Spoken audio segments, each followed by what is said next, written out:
Hey readers, welcome back to Reading Realm once again. Today's review is Good Girl, Bad Blood. This is the second in the A Good Girl's Guide to Murder series. And I realize I keep not saying authors' names. The author is Holly Jackson. But this book was really interesting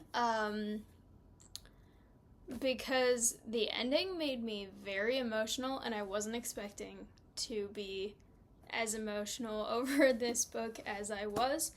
But anyway, I should not talk about the end until I talk about the book as a whole first. It is the end of finals week when I'm recording this, so I'm very distracted because I have been doing way too much thinking and hyper-focusing to try and get all my work done. So I might be a little bit more distracted in this video than in some of my others. But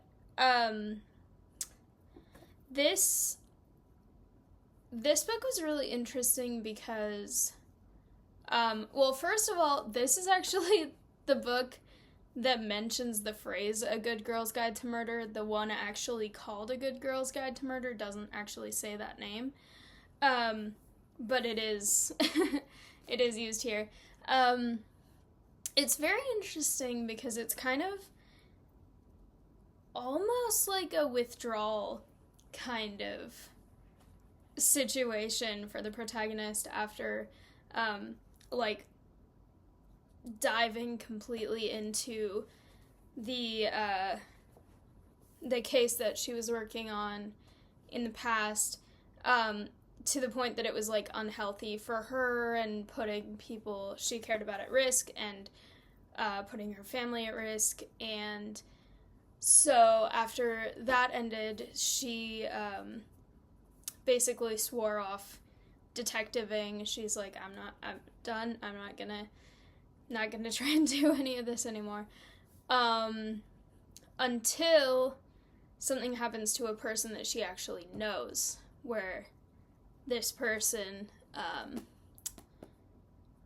goes missing. And it's very, very, very interesting because at first she's like, should I risk my sanity and potential safety for doing this? But then it's like, well, but I know him and I can't let him get hurt. And the whole, like, every hour that passes, it's more likely that you're not looking for a person, you're looking for a body, like, all that stuff. So she decides, yeah, I'll go back into this, and she basically uses the platform that she gained from her work in the first book in order to try to help find this other character. And it's definitely very different than the first, because in the first one, she's trying to retroactively solve murders that happened 5 years ago, versus this one where it's real time, this person is missing. But yeah, it's it's really, really, really interesting in a lot of ways, just because of how it affects her, and also just the plot of it. I mean, I feel like most books have really good plots, but this one had so many plot twists that it was like, sometimes with a mystery you kind of start to be like, oh, I think I'm starting to understand the big picture. For me, it took a long time for this book, because the big picture, like, there were so many things that would mislead. And one of the things that I got red herringed so hard was there was a witness account where I believe it was for people. I finished this book a couple weeks ago, so I'm only just now getting around to recording it. So I'm trying to make sure I give a disclaimer that some of the details might not be 100%. But I believe it was 4 people had seen who they thought was the guy who's missing on the night that he went missing as, like, the latest people that saw him. And 2 of them described what he's wearing as what it said on the missing poster that he was wearing. But the 2 who were, like, coming out the door last and saw him after those 2 saw him wearing a hoodie, too. But other than that, the clothes were similar. And the first 2 were like, oh yeah, he was, like, wearing this shirt, it was this color. And then the other 2 were like, oh yeah, he was wearing a black hoodie. And I got red herringed so hard, being like, that wasn't him, because they came out later, they saw someone else following him in a hoodie. No, that's not true. That's not how it was. But I got so much into, like, overthinking it that I was like, wait a minute, maybe it wasn't him, maybe the first people saw him and the other people saw, but no. I also think it's very interesting, this is just, like, kind of fun for me, personally. I wear a Fitbit all the time, and they use Fitbit data in this to try and understand the situation, so that was kind of interesting to me. I think I actually heard about a real murder case where the guy who did it got caught because he said that he came home at this time and found his spouse or partner or something dead, and that she must have been dead for hours, been murdered for hours by the time he got home, but her Fitbit data showed that she had a heartbeat until the time that he said he got home or something. So I thought that was kind of cool. And I also just think that it's getting into this really interesting sort of downward spiral for the main character, and I need to be really careful how I talk about that, because a lot of the really obvious, like, oh, she's, like, really not doing the best, happens actually in the last book in the series, which I have not finished yet, but I've started. But she got really traumatized at the end of this book, and I'm trying to be very, very careful not to give spoilers, but the end of this book does not end well, and it ends on a much worse cliffhanger than the first one, too, so luckily there is a 3rd book, unlike Natasha Preston. I feel like I've been comparing this too much to her, but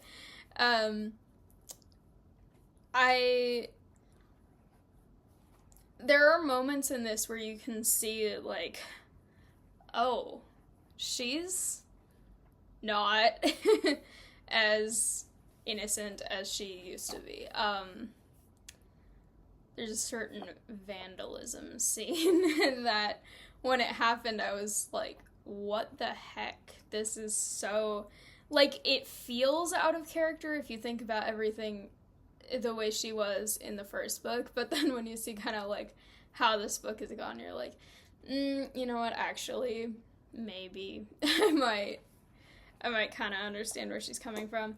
But it was also really interesting because I talked to a classmate of mine who has actually read this series too, and she read it years ago, so she didn't remember a ton of it, but she really loved the first one, and she also enjoyed the last one, but the second one, she said, just didn't stand out. Like, it wasn't bad, it was fine, but compared to the other 2, it was just kind of like, eh.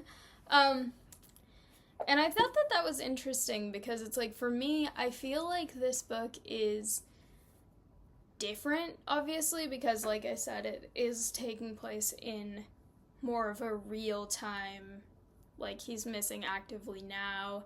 This more urgent, it's more high stakes because she knows the person. It's her friend's older brother. And so it's just like the stakes and the intensity of it are totally different. But also, I was really emotional at the end of this book.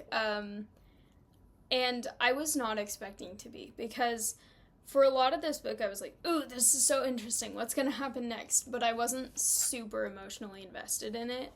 I mean, like, I was like, oh, I hope the character isn't dead because I like him and he seems so sweet and I hope he's okay. I wonder where he is, all that stuff. But the way that the writing of one of the final scenes made me so emotional, even though I never thought I would be emotional over that character and related to that character. And I'm having to be so careful about spoilers because I don't want to give it away, because it's a really, really interesting plot twist. I had to cut out what I said because I realized it spoiled something by giving away whether or not someone is alive. So I cannot leave that in. But I do think that the end is very interesting because it like the very, very, very end. Because I feel like it has a very interesting commentary on sort of how people treat someone else because of who they're related to. And, like, I'm trying to be so careful, but, like, how people, when a person is forced to do something by a person in a position of power to them, especially if they're very, very young, and they have tried to change and move past the bad thing that they were made to do against their will in a situation where they wouldn't be safe if they refused, they are still just hated as a villain. Which is such an, like, oh, it's so interesting, and I wish I could talk more freely about it, but again, it's like a huge spoiler. I really don't want to give it away. But also, I think it's very interesting because, kind of like I mentioned earlier, Pip was really reluctant to get back into this sort of detective stuff because she was like, I put people in danger last time, I almost lost myself last time, I was in danger last time. I don't know if this is something that I want to do again or put people through again. And it's very interesting because it does actually start to cost her some relationships with people that she used to be close with.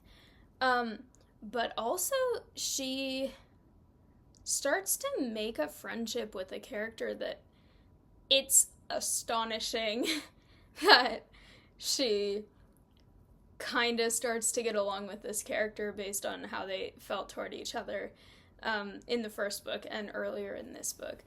So it's really, really interesting to see all these dynamics as well.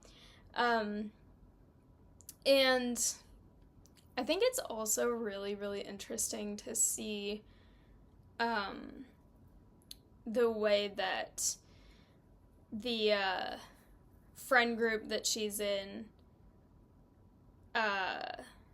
one of the people being the younger brother of the person who's missing, how they react to the situation is very interesting, because some of the friends are being like really supportive and really like, I'm so sorry, I hope he's okay, and then some of them are not helpful at all. So yeah, there's a bunch of really interesting plot twists and just interesting dynamics in this book. I really, really enjoyed it. I have not gotten emotional like that over a mystery book before. I get emotional over some other books, but this one was interesting.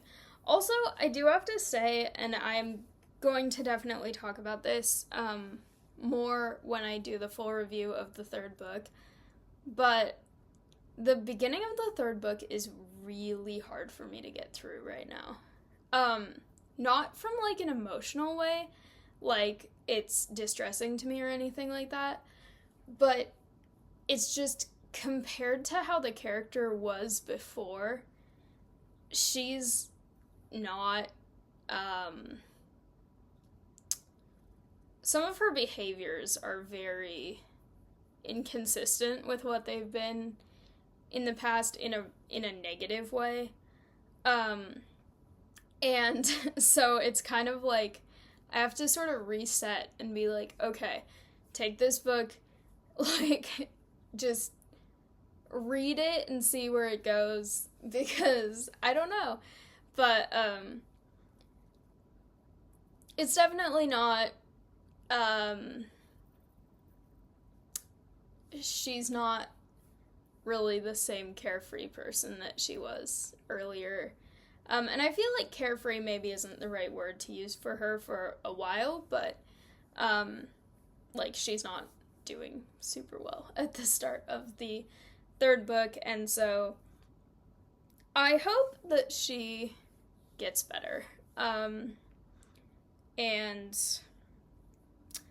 I'm very curious to see what happens in that one, so that review will probably be happening sometime relatively soon.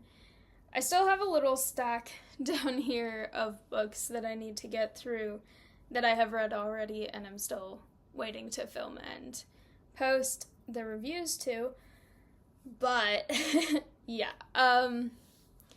it is definitely a very good book. I do kind of get what my friend was talking about, though, about how the first one is more memorable and better. I don't know if they're different. I do think I liked the first one more. Well, that's hard. I think I did like the first one more, but I really enjoyed the second one as well. I just feel like it's kind of,